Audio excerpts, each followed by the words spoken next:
Gitwande wanatomboye bosi abonye watomboye bosi atanze 2,000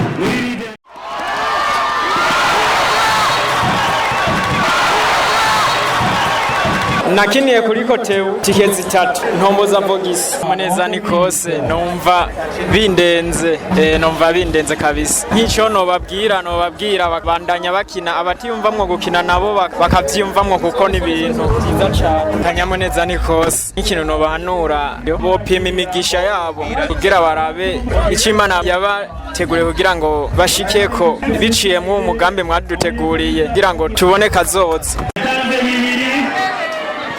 atombora boxi umumotari baratomboye boxi kuri 2000 francs.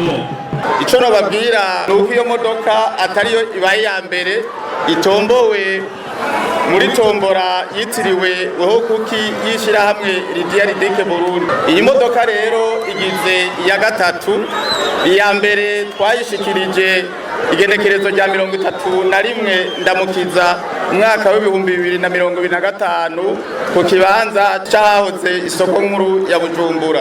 Iyo nayo ikaba yari yatombowe n'umukozi wo mu nzu. Iyigira kabiri twayishikirije ku igenekerezo rya 4 ntwarante umwaka w'ibihumbi 2026 ahitiriwe Mico Kamba.